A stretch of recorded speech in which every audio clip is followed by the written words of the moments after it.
On this episode of Latinas, we celebrate the holidays, learn how to prepare vegan holiday food, meet Latina religious leaders, and so much more. Latinas starts now.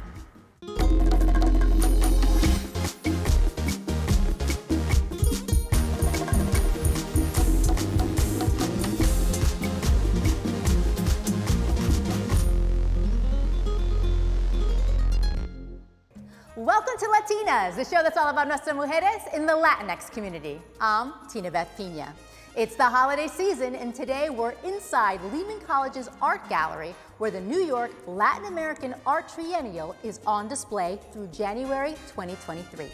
The exhibit, entitled Abya Yala: Structural Origins, celebrates the work of artists from Latin America. Now, a big part of the holiday season is all about giving back, especially to those in need.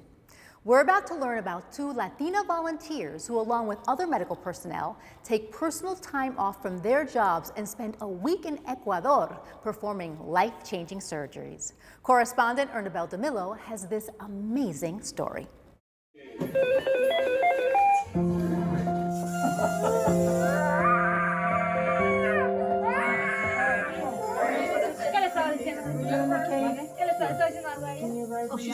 My name is Jocelyn. I work at St. Peter's. Right here, I'm a volunteer. I'm a translator. There's a lot of medical staff that don't speak English or Spanish, so I'm there helping them. My name is Fernanda, Almeida. I'm a surgical tech in the mission trip, and I live in New Jersey, but I'm from Guayaquil, Ecuador. Fernanda Almeida and Jocelyn Encalada were part of a 29-member pediatric urological medical mission organized by the nonprofit Healing the Children New Jersey. It's got a height of 38.5. The young patients and their families have been waiting nearly 3 years for the doctors to return to the Hospital de Niños Dr. Roberto Gilbert. Patients like 3-year-old Samuel. La primera vez cuando lo operaron al niño tenía 4 meses y de ahí hemos ya esperado, ¿no? Que como se vino fue la pandemia y todo esto, hemos estado como quiera todo este año esperando. Samuel was born with no stomach muscles, a rare birth defect known as prune belly syndrome, which causes major renal problems. We're kind of reminded all the time how grateful the parents are and how much they really appreciate what we do. So it's been exhausting, but also very good. It was a busy week. Volunteers spent 6 days in the hospital, long days, 14, 16 hours working from sunrise to past sunset. They screened 54 children at the clinic on the first day and performed 40 life-changing surgeries in 5 days. This is Almeida's first medical mission, made more special because she was born and raised in Ecuador and immigrated to the U.S. in 2009. It's very special, being this my first mission and coming back to my country to do this for the kids, for the community I grew up with. At some point in my life, I also used a hospital here. So coming back and doing this for the kids in need, it means a lot. I feel like I'm giving back to my community, my people. Encalada was also born in Ecuador, and this is her first mission too. Her role, while not medical, was an important one. As a translator, she was the link between the medical team and the families. It's been really rewarding and heartwarming. I've seen so many kids and so many families go through the process, and just being part of the team just makes me happy. And I'm grateful that you guys are helping these kids because they're from low-income families that don't have the opportunity to get these operations. We don't have a mission without the translators, period.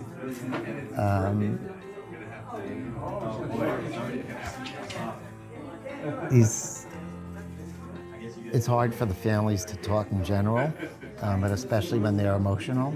Every time we want to say something to them, we just hit a wall, and then like magic, on my shoulder is Jocelyn. Mi amor, mama. No. Thank you. Mucha gratitud. A veces la palabra gratitud no, o sea, debe ser una inmensidad de lo que sentimos, tanto mi persona, mi familia y decirlo así, todos los niños que se han visto beneficiados. For all the volunteers, whether it was their 15th mission or their first, the week was life-changing. Almeida's moment came when she spoke to a mom who was crying. She thought something was wrong. I asked her, like, why are you crying? And I was waiting for her response, like, oh, I'm concerned that, you know, the dressing, this and that. And she just said, like, he's gonna be able to pee normally for the very first time. That was the reason why she's crying. And that, like, at the end of the day, I feel like, I don't know who is helping who. For LATiNAS, I'm Ernabel Demillo. An essential part of the holidays in any Latinx household is home-cooked food. And if you're vegan, you don't have to miss out on any of the delicious traditions. Correspondent Elena Romero met with Chef Lyana Blount to learn how. I love to cook. It's definitely like a love language. My mom hosted many of our events, and I seen that growing up, and I kind of just adapted to it. Lyana Blount is the owner of Black Rican Vegan, a Bronx-based vegan pop-up that offers Latinx meals and cooking classes for those looking to adopt a new and healthy approach to eating. Even when you're cooking with meat, when you cook the meat, it's bland. You have to add flavor and seasoning to it. So I treat plants the same way. You just add flavor and seasoning to it. And, you know, the basis for me is just my sofrito, my garlic, my oils, my aromatics, my herbs, and I treat the, you know, plant-based alternatives the same exact way. Blount, who became vegan 6 years ago, started her food service business during the pandemic, when she was forced to stay at home, and she decided to share her plant-based recipes and dishes. Veganism allowed her to be creative in the kitchen, incorporating different fruits and mushrooms into familiar Latino dishes. I already had like the meal prep experience and the knowledge of what type of food is good for the body. April 6, 2020, we put our first menu and we haven't stopped putting on menus since. Promoting a healthy lifestyle, Blount says a vegan holiday meal is not as hard as non-vegans would think. Many Latin dishes can be veganized with some simple food swaps. My take on pernil, but you know, of course, using jackfruit, so I call it pernil. We still have pastelillos, and those are fun because you could just stuff it with whatever you want, plant-based vegetables or a meat alternative. I love to make my pastelón. It's like a balance of like sweet and savory. It's like a Puerto Rican lasagna. It goes really well with rice. The goal is to substitute the meat without sacrificing the seasonings or flavor. I would say to just slowly swap out, you know, stuff that you have in your cabinets or in your kitchen. So start buying grains like quinoa, brown rice, start experimenting with more plants, mushrooms, buy some jackfruit, get some inspiration from YouTube or, you know, Instagram have a lot of vegan content creators. So just draw inspiration, just take things day by day. You don't have to make the switch overnight. To help Black and Brown communities make the food switch, Blount will be releasing her first Black Rican vegan cookbook this summer. On top of us servicing this food, people would ask, I need the recipe, I need the recipe, I need this recipe, because it's something they probably, you know, never really seen before, and now they'll have the opportunity to learn how to make it at home, and it could probably change the, you know, direction of where, you know, veganism is going, and just, you know, change one plate at a time. For LATiNAS, I'm Elena Romero. 'Tis the season to be with family, and for many Latinos, caring for our aging parents is held in high regard. We're about to hear 3 Latinas discuss their experience taking care of Mommy and Papi in today's Caliente Caliente.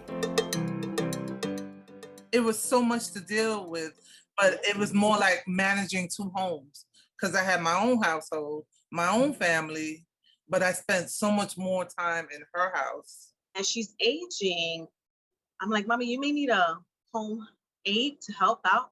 Yo no quiero uno, ellos roban, right? So we made a compromise. So I put cameras in her apartment. So she's still living independently at home, and that's how she wants it. And that's great. I think as Latinos, like, we really go out and care for our parents to the point where even if we go on a little vacation just to get some self-care, we carry a sense of guilt with that. Yeah, no, I totally get that. We take care of our parents. You know, that's the thing we've been innately told since we were chiquitito. Like, yeah, you honor your mother and your father. You take care of them as best you can. My mom is self-sufficient.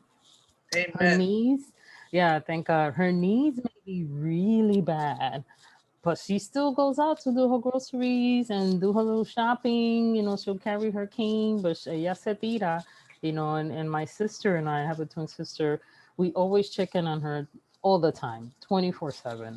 I watched how my grandmother handled my great grandmother, where she just kind of gave the money for somebody to take care of her. And I watched my mother bring my grandmother home with her to take care of her. And then with me, you know, culturally, you know, everybody take care of the, you know, that's what I saw, right? It was difficult for me to not go and see about my mom. You know, and this is that when she was well, I used to call her every day, maybe 2 or 3 times a day. But then the beauty of the pandemic for me, and I know this is gonna sound really crass, was that I'm glad my mom passed away before it happened. For me, in the pandemic, I got super worried that it was gonna affect her. You know, she's 88, has her, you know, she's compromised because she has multiple sclerosis. Each day she would go to her senior center, they would pick her up and bring her back. So that closed out. So she wasn't doing her routine, her daily routine. And she was really sad about it. And I could see some of the cognitive issues start to come. You know, she's a little bit slower. She wasn't as mobile because when she's going from the house to the senior center, then she's mobile, she's moving. Now she's back to 2 days a week, which has been really helpful. My mom's also 88. My brothers live out of New York, outside of New York. So it's my sister and I who are constantly there.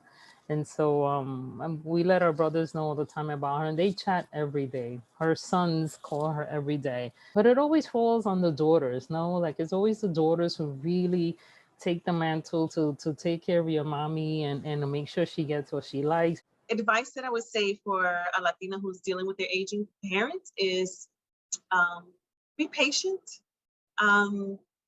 They will repeat a lot of things over, like, you know, like my mom is always about, busca la leche, necesito leche and everything, you know, because you have the leche for café.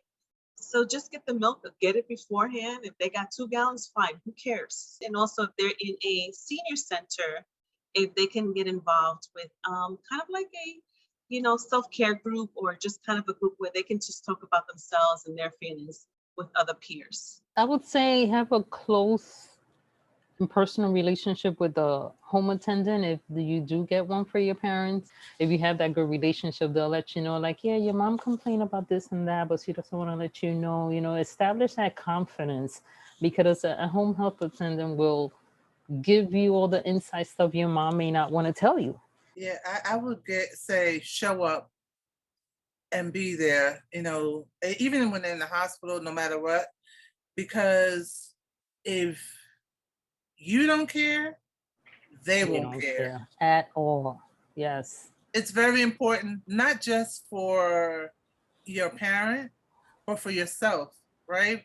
Because if something happens and you don't know what's going on, that is on you. Mm-hmm. That is on you. Be available. You will be well in your soul. How often do you see a film where the main characters are not only relatable, but also just happen to be Latino? This is the case with the Christmas comedy, It's a Wonderful Binge. Let's take a look. 'Twas the night before Christmas. Perfect time for a story, I think. In the near future, it's illegal to take drugs or drink. Except for one night, the binge as it's known, where it's perfectly legal to get drunk, high, or stoned. Why, oh why did they have to put the binge on Christmas? Jordan Bandina has really plagiarized It's a Wonderful Life, and in a wonderful way. He's lifted everything that's wonderful from It's a Wonderful Life and added his own spin to it. You do have that same Christmas feeling. Hey, come with me if you want to binge. Who are you? I'm Angel. I'm going to show you what it would be like if you were never born. This is terrifying. What I love about what American High and Hulu have done here is that They just have created a family of man. I mean, we may be Latino, and you'll see from Alain Mora's performance, he is super Latino, super Cuban, but nobody makes a big deal out of it. You know, it just is, we just happen to be Latino. Andrew, what the hell took you so long to get home? I was getting presents, Mom, what the The only present I ever got was the human papillomavirus from a retired jockey in Ronkonkoma. Deidre is a woman that lives by her own code. She's a strong Latina woman looking to experience the world. She's very much like me. When Jordan Vandina wrote the original script and I read it, I thought, oh my gosh, this woman and I are like, I mean, she was like my alter ego. I did catch COVID during the production. And that's why you have your mask on now. I do. I've been careful ever since. I don't take any chances. Do you mind if I just, so unfortunately, most of what you see in the film, you know, I'm actually not there with the other actors. I'm just CGI'd in. That was a challenge, but I think it's made for a beautiful experience. Don't you tell Mike Craig to shut up! I will burn this house to the ground and make it look like a accident! More and more Latinas are becoming pastors in churches across the nation. This holiday season, while many of us find comfort in the church, will we find comfort in pastoras?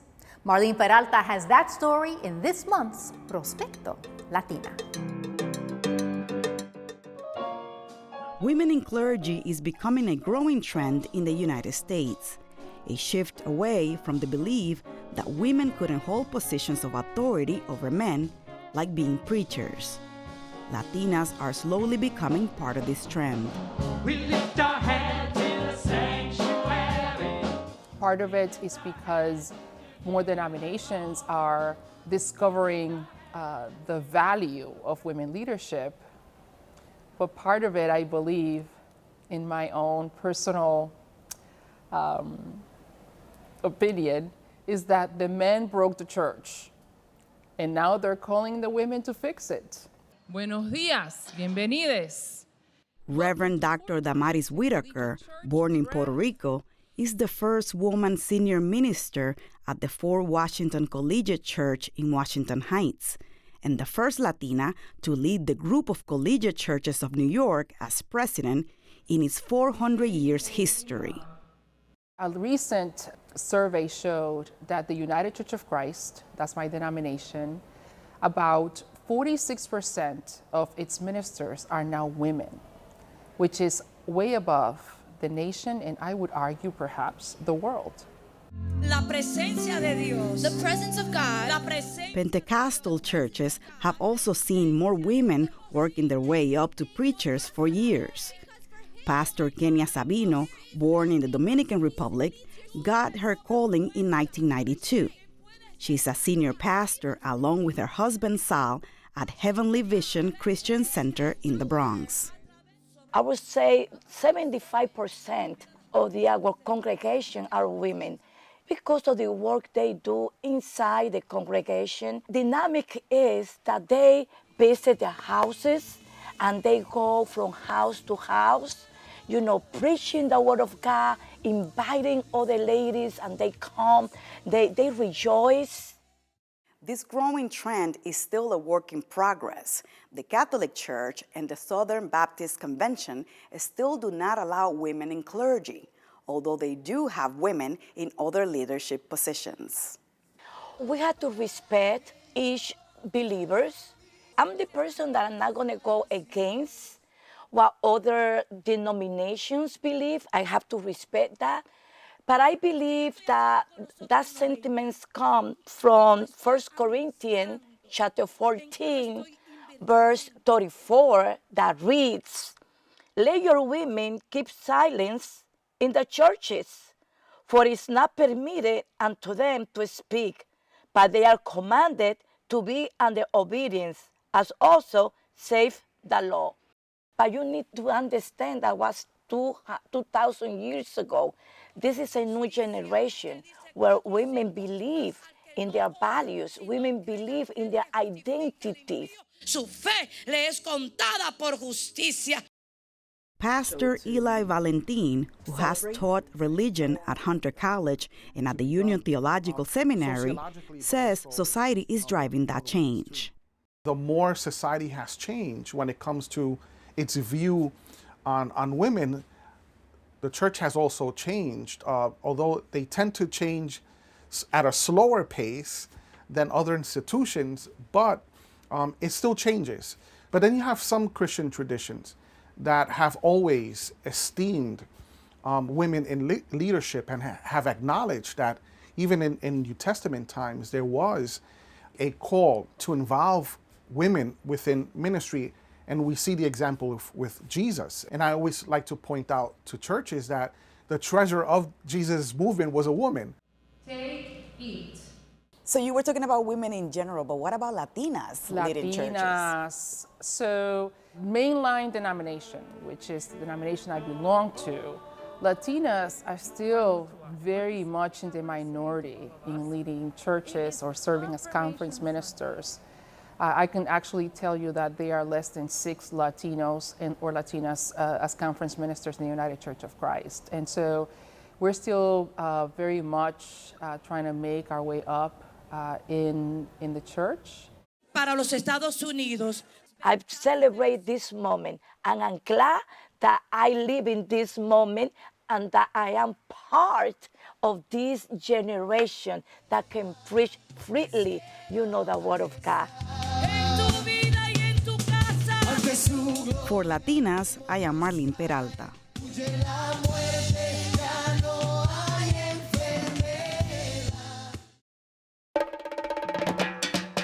The fashion industry is not an easy business to get into. Besides talent, designers need other skills. Dominicana Cenia Paredes has that talent and so much more.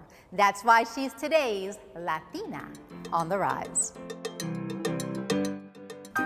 My name is Cenia Paredes, and I'm the designer and founder of Cenia, New York. I was born in the Dominican Republic. My mom was the seamstress of my hometown, and then I used to help her. I used to grab the scraps of fabrics, leftovers, and then all of a sudden I started to imagine dresses, and I would sketch them up. And that became my dream, to one day become a fashion designer. It was a very long journey and a very difficult journey. When I divorced my first husband, I actually escaped with my 2 babies, and I left everything behind. And so it was making the decision that I didn't want my children to grow in a toxic environment, and that I was gonna go and get an education, and that no one was going to stop me and control me. So when I attended FIT, I was a single mom with 2 babies, 2 and 4, working full-time, 40 to 50 hours a week, and going to college at night, going to FIT. And my mother was instrumental in me being so driven, because she, from a very young age, told me that I could be anything I wanted to. And I believed it. And when I graduated, it was a dream come true. It took me 6 years. And FIT opened the door for me to work in the New York competitive fashion district. I have been working in the industry for about 10 years, and it is very competitive. There's 2 major fashion universities in New York City. They pump out about 2,000 design graduates every year. And that's on top of all the people who come to New York to make it as a fashion designer. So it's cutthroat. And I felt in my heart that I needed to create my own opportunities. I felt like for me as a Latina, being so curvy, I couldn't find clothes that flatters my curves, and I felt that I could fill that void in the market, because I grew up feeding women, knowing how to make women look beautiful and feel confident no matter what size they were. I started in 2008. It was when the financial collapse came along. I quit my job. It was the scariest thing I've ever done in my life. I found a great rep that catapulted me into selling across the country to many stores. I also won the Workshop at Macy's Opportunity Program in 2012, being the only Latina.